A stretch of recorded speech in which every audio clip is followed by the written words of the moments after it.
जीवन की कला। मनुष्य के जीवन में नाना प्रकार के रस हैं। जिस प्रकार मधुमक्खी सुंदर सुरक्षित सुमनों का मधु एकत्रित करती है, उसी प्रकार वह कड़वे नीम के कसैले फलों से भी शहद लेती है। मीठा और कसैला शहद मिलकर एक नया स्वाद देता है। इसी प्रकार मानव जीवन में सुख दुख, आशा निराशा, मजबूरियाँ उल्लास, हर्ष विषाद आदि नाना प्रकार के मीठे खट्टे व कसैले पुष्प हैं, जिससे हम जीवन रस एकत्रित करते हैं। हमारा जीवन एक वैज्ञानिक की प्रयोगशाला की तरह है, जिससे हम स्वयं अपने साथ तथा समान के अन्य नागरिकों के साथ रहकर नित नूतन प्रयोग किया करते हैं। एक तरह हम सभी इस संसार रूपी प्रयोगशाला में अपने अनुभवों द्वारा प्रयोग कर रहे हैं। हमारी 5 इंद्रियां, हमारा मस्तिष्क, हमारा शरीर वे यंत्र हैं जिनसे हम जीवन और संसार विषयक ज्ञान एकत्रित कर रहे हैं। वे कौन से जीवन सत्य हैं जो संसार का अनुभव करने के पश्चात हमें मिलते हैं तथा जिनसे दूसरों को लाभ हो सकता है।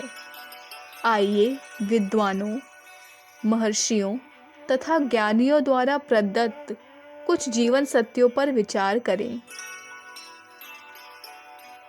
जीवन में रस लें। हमारा आधारभूत सत्य यह होना चाहिए कि हम अपने जीवन को प्यार करना, उसमें अधिक से अधिक सफलता, प्रतिष्ठा एवं गौरव प्राप्त करने का उद्देश्य अपने समक्ष रखें। बुद्धिमत्ता पूर्वक जीवन का कार्यक्रम, ऐसा कार्य क्षेत्र का चुनाव करें जो कार्य हमें जीवन भर करना है। उस पर रचनात्मक दृष्टि से विचार करें, उसमें आनंद लें। लोग कुछ वर्ष पश्चात अपने कार्य में दिलचस्पी या रस लेना छोड़ देते हैं और काम को भार स्वरूप समझने लगते हैं। यह बड़े लोभ का विषय है। अपने कार्य में रस लीजिए, उसे दिलचस्प बनाइए। दिलचस्पी से अपना कार्य करने से मनुष्य का स्थायी उल्लास बना रहता है और कार्य सहज सरल हो उठता है।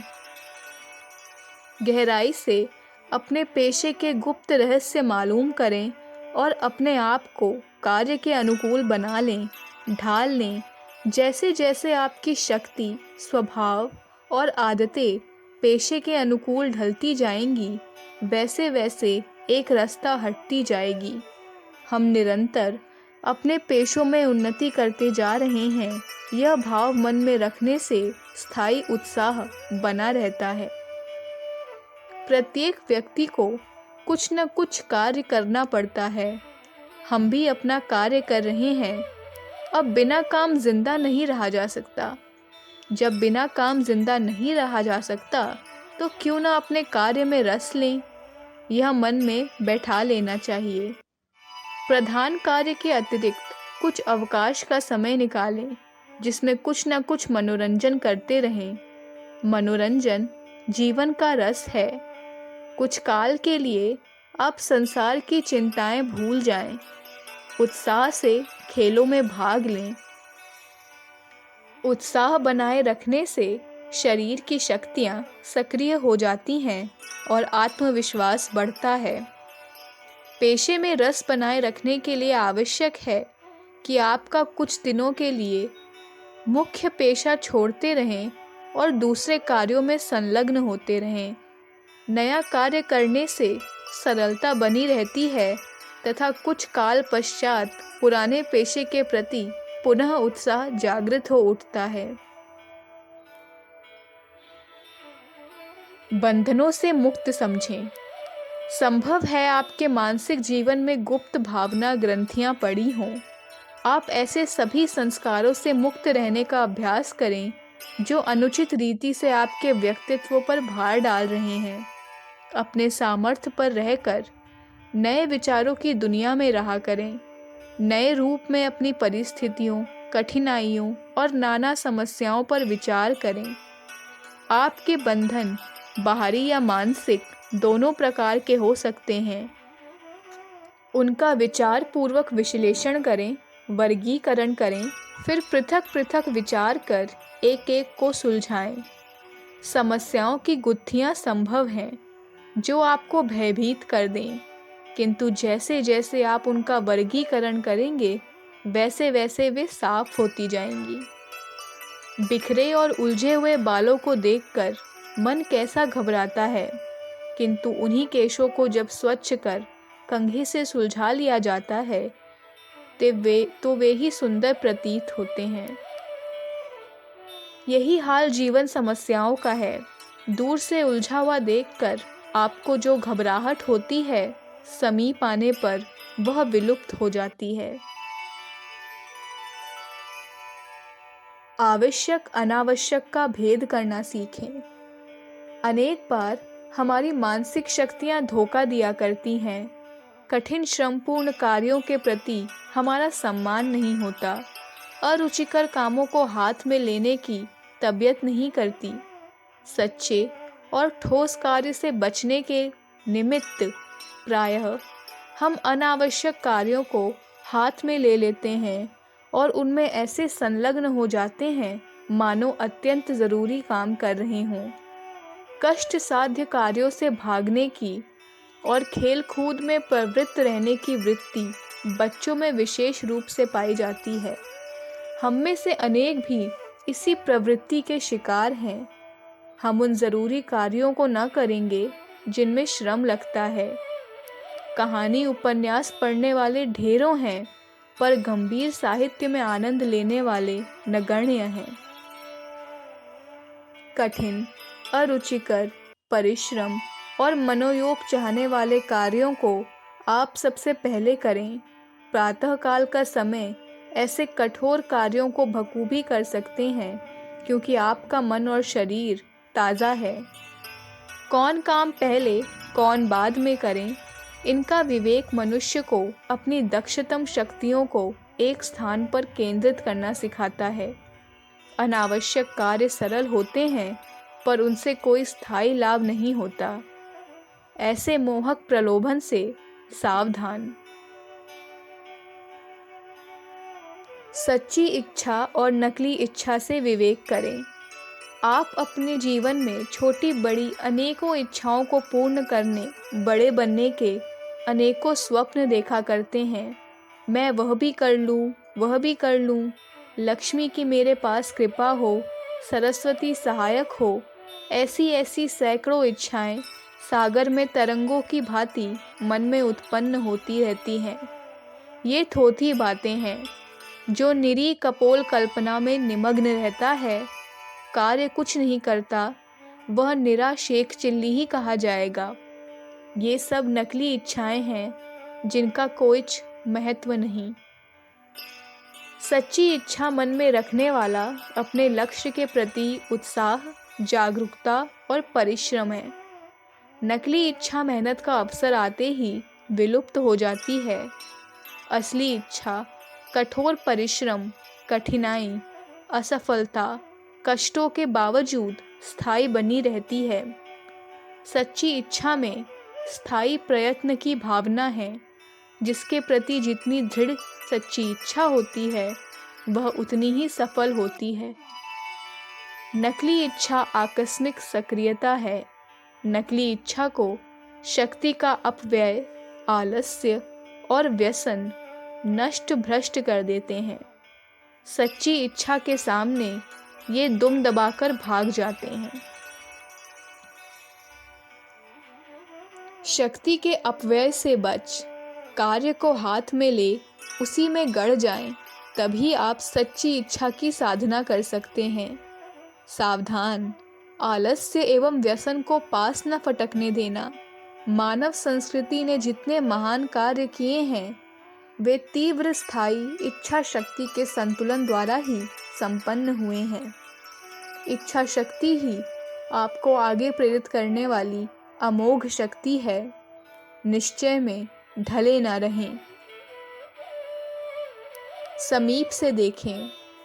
दूर की दुनिया, व्यक्ति, मनुष्य, समस्याएं एक अभिनव आकर्षण से युक्त प्रतीत होते हैं। वस्तु की दूरी एक भीना धुंधलापन, नेत्रों पर बिछा देती है। इस अस्पष्टता के आवरण में असुंदर अकल्याणकारी भी सुंदर और कल्याणकारी प्रतीत होने लगता है। दूर से चित्रों में नया सौंदर्य भर जाता है। समीप से देखने पर आप ऐसे अनेक रंग लेयरों से परिचित हो जाएंगे, उनके अनेक रहस्य आपके सामने प्रकट होंगे। समस्याओं की कलह खुल जाएगी, गड़े व्यक्तियों की पोलें खुल जाएंगी। आप देखेंगे कि जो दूर से चमकता है वह सब सोना नहीं होता, चांद में भी कालिमा लगी हुई है। आपको बड़े व्यक्तियों में तुच्छता और तुच्छ समझे जाने वालों में त्याग और बलिदान की महानता दृष्टिगोचर होगी। अपनी गुप्त बातें हर किसी से न कहें। प्रत्येक व्यक्ति के पास कुछ ऐसी गुप्त बातें रहस्यों के रूप में होती है जिनकी गोपनीयता पर उसकी प्रतिष्ठा, साख या सामाजिक स्थिति निर्भर रहती है। अनेक बार ऐसी गुप्त व्यथाएं होती हैं जिन्हें दूसरे व्यक्ति बांट नहीं सकते, केवल हंसी और व्यंग्य अवश्य कर सकते हैं। आपके कष्ट सुनकर उनकी दर्प पूर्ति और ईर्ष्या की वासनाएं शांत होती हैं। आपकी तकलीफ़ों को सुनकर वे अपने आप को उनसे ऊंचा समझते हैं, आपको हेय दृष्टि से देखते हैं, मन ही मन आपकी मजबूरियों और असफलताओं पर हंसते हैं। जो बाहर से सांत्वना भी देते दिखाई देते हैं, उनके मन में भी अपने दर्प पूर्ति का भाव है। जिनकी आप सहानुभूति चाहते हैं, उससे आपको कोई लाभ होने वाला नहीं है। जो सहानुभूति केवल मिथ्या प्रदर्शन के लिए है, उससे क्या लाभ। यही सहानुभूति प्रदर्शन करने वाले दूसरों के सम्मुख आकर आपकी गुप्त बातें फैलाएंगे और आपकी अप्रतिष्ठा का कारण बनेंगे। आपके मित्र ही आपके गुप्त भेद चारों ओर फैलाकर किनारा कर लेते हैं। कविवर रहीम ने इसी तत्व को स्पष्ट करते हुए लिखा है, रहीमन निजमन की व्यथा मन ही राखे गोए, सुन अठिलाहे लोग सब बांट न लहे कोए। व्यापारियों, उच्चाधिकारियों तथा नेताओं के लिए अपने कार्यालय, व्यापार, दुकान, घर या पार्टी के भेदों को गुप्त रखना आवश्यक है। गोपनीयता से आप में दूसरों को आकर्षण प्रतीत हो जाएगा। संभव है आप में कुछ ऐसी गुप्त कमजोरियां हैं जिनका दूसरों को बताना आपके परिवार या अन्य व्यक्तियों के लिए अहितकर हो। ऐसी दुर्बलताओं को दफना देने में ही लाभ है। व्यापार में अपने लाभ हानि, वास्तविक आर्थिक स्थिति किसी से कहना अत्यंत हानिप्रद है। जब तक बाहर वाले ये समझते हैं कि आपकी आंतरिक स्थिति अच्छी है, आप खूब लाभ कमा रहे हैं, आपके पास पूंजी एकत्रित है, तब तक आपकी साख बची रहती है। उधार से भी आपके व्यापार में सहायता मिलती है, किंतु आपके घाटे की बात सुनकर आपके निकट संबंधी भी किनारा कर लेंगे। कोई तनिक भी सहायता प्रदान न करेगा। बनी बनी का सब कोई साथी है, पर बिगड़ी का कोई नहीं है। संभव है धीरे धीरे आपकी हानि दूर होकर फिर अच्छे दिन फिरें। समय की गति के साथ आप पुनः समृद्धिशाली बन जाएं। अतः जिन मानसिक उलझनों, हानि, कष्टों में आप हों, उन्हें पृथक पृथक सुलझाकर स्वयं हल करें। अपने आत्मबल, गुप्त सामर्थ्य को उत्तेजित करें और स्वयं अपनी सहायता करें। दूसरों से अपने कष्टों एवं मजबूरियों की कहानियां न कहते फिरें। अखंड ज्योति, सितंबर 1953, पृष्ठ संख्या 12, 13, 14, 15। हमारे YouTube चैनल विचार क्रांति दूत अखंड ज्योति पत्रिका को सब्सक्राइब करें एवं अगली वीडियोस प्राप्त करने के लिए बेल आइकन दबाएं। धन्यवाद।